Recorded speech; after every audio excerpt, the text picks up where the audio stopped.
सुप्रभात सभी छात्रों को। हमारा जो चौथा पद्य है, काश अगर मैं चिड़िया होती, आज हम उनका स्वाध्याय है, अभ्यास है, वो हम आपको सिखाएंगे।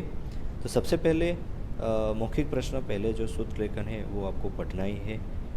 बाकी जो मौखिक प्रश्न है वो एक एक सेंटेंस के प्रश्न होते हैं। तो उसमें पहला जो प्रश्न है, कवयित्री चिड़िया बनकर क्या करना चाहती है।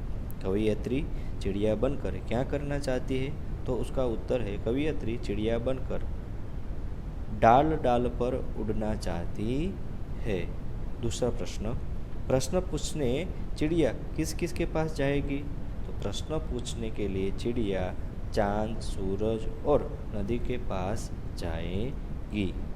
उसके बाद वाला जो प्रश्न है हमारा, दूसरा जो प्रश्न है सही गलत वाला, जिसे हम MCQ विकल्प भी कहते हैं, परीक्षा में हम पूछते भी हैं बार बार। सही उत्तर के सामने ठीक का निशान लगाए। जो पहला प्रश्न है उनका, कवयित्री क्या बनना चाहती है, चिड़िया, सूरज की नदी। कवयित्री क्या बनना चाहती है, तो उसमें हमने काव्य में पद्य में देखा था वो चिड़िया बनना चाहती थी, तो उसका उत्तर है चिड़िया। ख, चिड़िया क्या जानना चाहती है, तो प्रश्न के सही उत्तर अथवा उत्तर। तो चिड़िया बनकर वो प्रश्नों के सही उत्तर जानना चाहती थी, तो दूसरा विकल्प है वो सही है। तीसरा प्रश्न, दिन में हमको क्यों न दिखता। दिन में हमको क्यों न दिखता, यह प्रश्न चिड़िया किसको करती है, सूरज से, नदी से कि चंदा से। तो दिन में हमें कौन नहीं देखता, तो दिन में हमें चंदा है वो नहीं दिखता, इसलिए वो ये प्रश्न चंदा से पूछती है। उसके बाद पाठबोध के जो प्रश्न है, जो पाठबोध के प्रश्न वो हम सीखेंगे अब।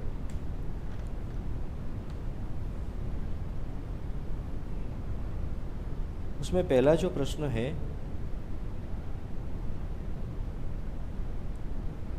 पाठबोध का प्रश्न, दिए गए प्रश्न के उत्तर लिखिए।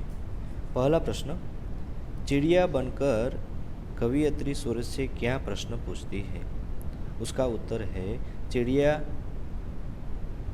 सूरज से यह प्रश्न पूछती है कि वह अंधकार से क्यों डरता है। चिड़िया बनकर कवयित्री सूरज से यह प्रश्न पूछती है कि वह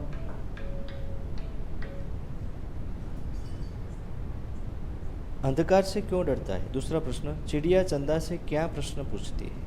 उत्तर, चिड़िया चंदा से यह प्रश्न पूछती है कि वह दिन में क्यों नहीं दिखाई देता।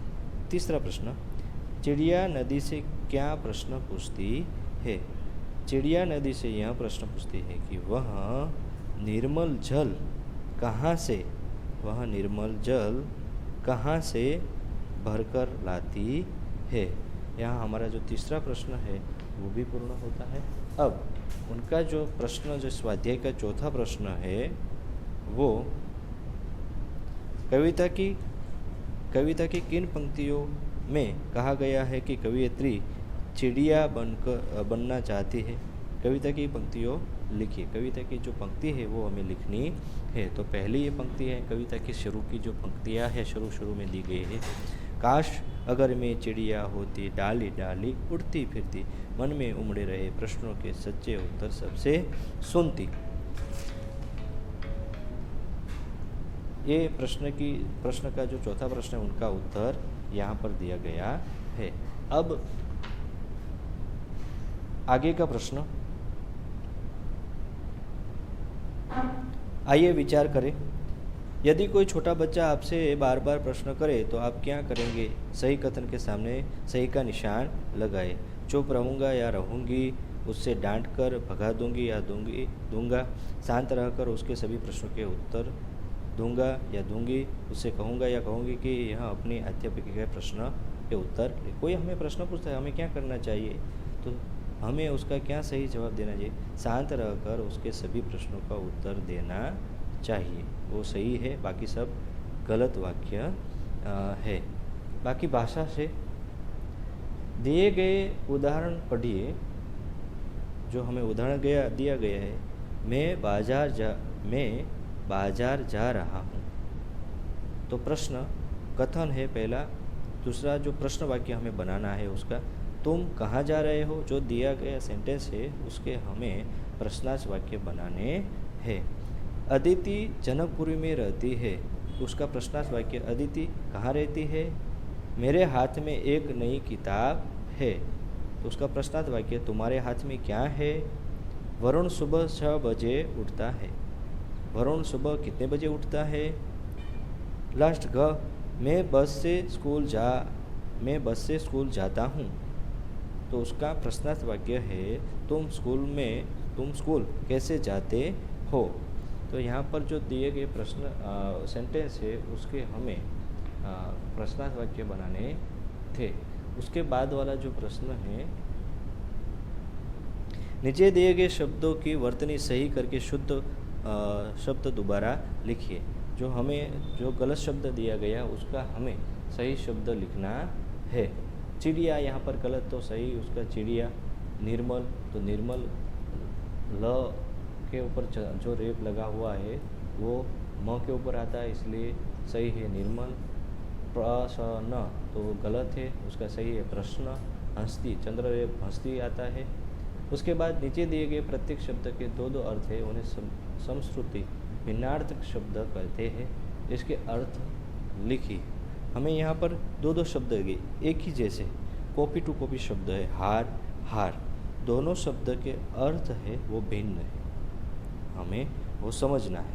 जो वाक्य सेंटेंस जो दिया गया होता है उसे समझकर उसका उत्तर हमें लिखना है। हार, तो उसका उत्तर है माला। दूसरा हार उसका होता है पराजय। जंग के मैदान में हार होती है, तो हार हम वहाँ पर लिखेंगे, जंग के मैदान में माला होती है तो नहीं, तो वहाँ पर होता है पराजय। जंग के मैदान में पराजय होती है। वैसे मगर तो किंतु, मगर तो मगरमच्छ। उत्तर तो एक दिशा का नाम है, उत्तर तो जवाब। यहाँ पर क्रियाकलाप चिड़िया बनकर कवियत्री सूरज, चंदा और नदी से प्रश्न पूछती है। आप किससे प्रश्न पूछना चाहेंगे, किससे क्या प्रश्न पूछेंगे, यह भी अपने साथियों को बताएं। ये आपको होमवर्क में लिखना है कि चिड़िया बनकर जो प्रश्न पूछती है बच्चे, वैसे आप क्या बनना चाहते हैं, आप किससे प्रश्न पूछेंगे। आपके मन में भी कई सारे प्रश्न उठते होंगे, ऐसा क्यों है, ऐसा क्यों है, तो ये सब प्रश्न आप किसको पूछेंगे, ये आपको होमवर्क में लिखना है अपनी विचार शक्ति के, अपनी अवलोकन शक्ति के आधार पर। यदि चिड़िया की तरह आपके भी पंख होते तो आप क्या करते, कोई 4 बातें लिखिए। यदि आप चिड़िया की तरह आपको कोई पंख लग जाते तो आप क्या करते, हवा में उड़ते फिरते, कहाँ जाते, जंगल में जाते उड़ते उड़ते। तो आपको यह सोचकर आपको लिखना है। उसके बाद वाला जो है अपठित गद्यांश परीक्षा में पूछा जाता है। नीचे दिए गए काव्यांश को पढ़कर प्रश्न के उत्तर लिखिए। या तो ऐसे लिखा जाता है, नीचे गए पैराग्राफ को पढ़कर उसके प्रश्न के उत्तर लिखिए। तो आपको उसे पढ़ना है, फिर उसके उत्तर लिखने हैं। मैं सीधा आपको वो उत्तर की समझ दे देता हूँ। बिल्ली को किस बात की जल्दी थी। बिल्ली को खाने की जल्दी थी। बिल्ली ने किस में मुँह डाला। बिल्ली ने सकरे बर्तन में मुँह डाला। जो साँकड़ू, सकरे એટલે કે સાંકડું डाला। विलोम शब्द यानी कि विरुद्धार्थी शब्द। सकरा तो चौड़ा, जल्दी तो देर। वाक्य बनाइए जैसे तैसे। हिरण जैसे तैसे जान बचाकर भागा। यहाँ पर हमारा जो यूनिट है जो था वो काव्य है पूर्ण होता है। वो काव्य है वो आपको लर्न करना है, परीक्षा में पूछा जाएगा। निम्नलिखित काव्यों को पूर्ण कीजिए। 4 या 5 मार्क में पूछा जाता है, तो ये काव्य भी आपको लर्न करना है। और यहाँ पर हमारा ये यूनिट है वो पूर्ण होता